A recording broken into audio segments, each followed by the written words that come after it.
Hey everyone, welcome back to my channel. Today I'm going to talk about how to build a LinkedIn presence, so listen closely. Before we get to the content, please be sure to like this video, subscribe so you can get more content in oil and gas and professional development topics, and please be sure to comment on the video below so I can incorporate your feedback into future videos. Please be sure to hit that notification bell when you do subscribe because I upload every Friday and every Sunday. Every Friday is a professional development topic, such as this video, and every Sunday is a technical review. Well, let's continue with the content. The first tip I'm going to talk about in building a LinkedIn presence is making sure you have a picture in your banner. The banner is a very subtle part of LinkedIn in that not many people really care too much about it, or not many people have so many thoughts about it, but that's your area to be as creative as possible other than your entire profile. The banner is where you can put a picture of yourself, and if you look at my LinkedIn, a picture I have is me at an award ceremony with SPE, showing my involvement and dedication to the Society of Petroleum Engineers. So I would strongly suggest you take into consideration looking at your banner and designing it the way you want to design it, the way you can brand yourself. The next tip I'm going to talk about is having a profile picture. A lot of the times people forget about the importance of a profile picture, but imagine how suspicious someone might be when they're sending you a connection request and you don't even know how they look like. I'd strongly suggest you look at your profile picture, take a professional headshot by wearing your business formal clothes, because remember, you're dressed for the job that you're going to get, not the job that you already have. And make sure you really take into consideration or put in some thought into how you look like in your profile picture. Make sure people can see your face. And I would suggest take a high resolution photo of yourself so people can see your face better. The next tip I'm going to talk about is your bio. You don't just put the position that you're looking for or the position that you already have. This is an area that you can tell your story. You don't have to go and tell your entire life story. I would start with at least a paragraph about yourself, such as what you're interested in, where you've worked before, how would you like to be contacted, what projects you worked on. Those are some examples that you can put in the bio. Make sure to be concise in your bio so that people can get a glimpse of who you are before they look at the rest of your profile. But to make that profile or bio pop, you can put lots of things on how you've added value or how you've made impacts to previous organizations or projects that you've been a part of. I strongly suggest that you take advantage of that bio section of your LinkedIn and focus on some of your accomplishments and impacts that you've made in the industry that you're interested in. The next part I'm going to talk about on LinkedIn is your volunteering experience. Again, treat this as a resume. Your volunteering experience is a great opportunity for people to see what else you're involved with other than your job. There are a ton of engineers out there, but what can set you apart is what you are a part of outside of the organization. What other interests do you have? This adds a human element to LinkedIn, and this adds a human element to your profile, for instance. In order to create a LinkedIn presence, people need to be able to relate to you. And the way that they can relate to you is look at the activities that you're involved with outside of your work. The next tip I'm going to talk about is your experience level.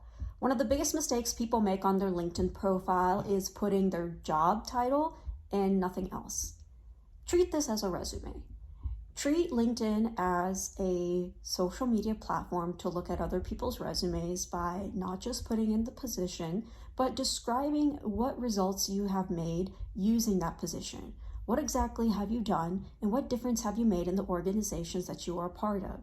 Take advantage of the experience section by adding some color to the positions that you've been a part of, rather than just putting that position. Because let's face it, there are a ton of engineers that are out there. There are a ton of people in tech that are out there.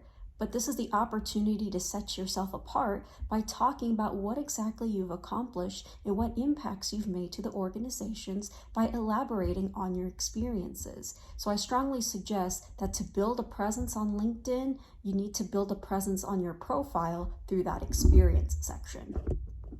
The next section I'm going to talk about on building a LinkedIn presence are your accomplishments, your publications. Your accomplishments and publications are an opportunity to have other people endorse the skills that you've been able to achieve or apply in your organization.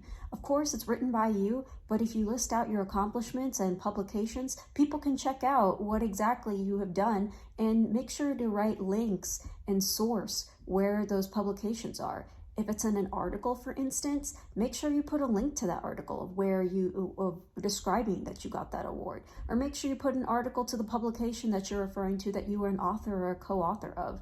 Especially in the oil and gas industry, people would like to see what exactly you have shared or what kind of contributions you have made to the industry. And this is a perfect opportunity to build your presence in the publication space by showing your contributions and showing what other people have thought of you in this industry.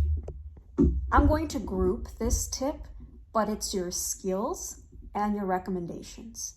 Skills and recommendations are parts of LinkedIn where people can endorse you by using their LinkedIn platform. If you list out your skills and reach out to some of your connections or some of your friends, if they can give you the okay on the skills that you have displayed, then that shows some credibility on LinkedIn that people do see you as an industry expert in that particular skill. Recommendations is another opportunity where people can elaborate on what a project that they've worked on with you and that you're a great employee or you're a great person to be a part of a team with. I would strongly suggest that you focus on your skills and recommendations and build a presence on LinkedIn by having other people look at your profile, endorse the skills that you have listed on your LinkedIn, as well as endorse some of the skills and your team player attitude through the recommendations. I would also suggest a strategy on the recommendations portion. When you reach out to one of your connections, make sure you ask and make sure you be genuine about this recommendation. Don't reach out to somebody after so many years and just for the LinkedIn recommendation.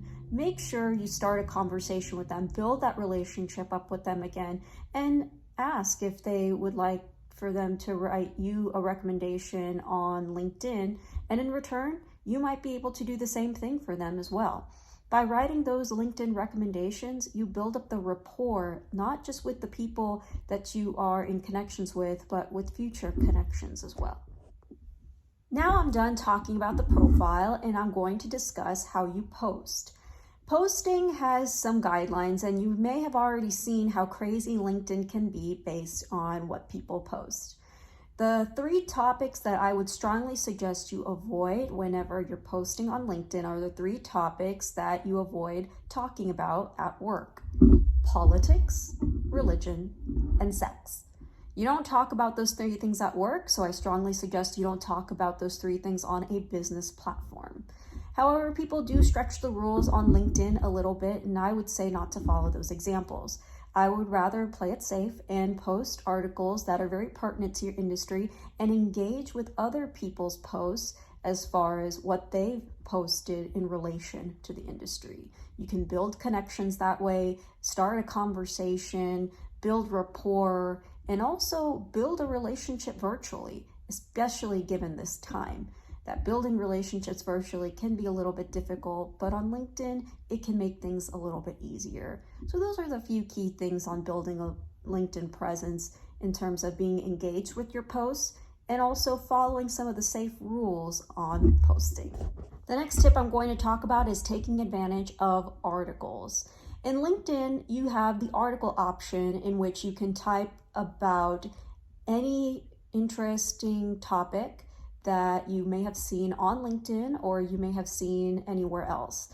I suggest that you start writing about your thoughts on LinkedIn relating to the industry that you're interested in by using those articles. People can read your work, engage in a conversation based on your articles, and even provide feedback on how you can improve some of the content you have posted. Using articles is a way to build your LinkedIn presence and have people know that you are trying to engage with your community and engage with other people that you're trying to make connections with. The next tip I'm going to talk about is connecting on LinkedIn. There is a safe rule in that you connect with people that you know or you've already met in person. And while I suggest that you do follow that rule, you can also connect with people on LinkedIn that you've never met before. But there's a catch to that. The catch is that instead of using the default message that LinkedIn has to connect with your network, make sure you put a personalized message on why you want to connect with that person on LinkedIn. You have an increased chance of that person accepting your LinkedIn request or connection request whenever you do have that personalized note. I'm someone who needs to work on that myself because I do take for granted that if I'm an engineer in the industry, then people do trust the fact that I'm a real person and I'm not going to take any disadvantage of the LinkedIn platform or take any disadvantage of their connection. But I strongly suggest that when you do send a connection request, send a personalized message or connect with people that you are interested in that can help you boost your understanding of the industry and that can help boost your community in the industry. And that's a wrap, everyone. Those are all the tips that I wanted to talk about in how to build a LinkedIn presence. That's how I've built a LinkedIn presence for the past 10 years. But if you have any tips on how to build a LinkedIn presence that I haven't talked about, please go ahead and comment below. As usual, and as I've mentioned before, please be sure to like this video, subscribe so you can get more content in oil and gas and professional development topics, and please be sure to comment on the video so I can incorporate your feedback into future videos. I've been receiving lots of great feedback when it comes to these videos, and you guys have been making my videos much better every single week. Well, thanks for watching this video up until the end, and I'll see you in the next one.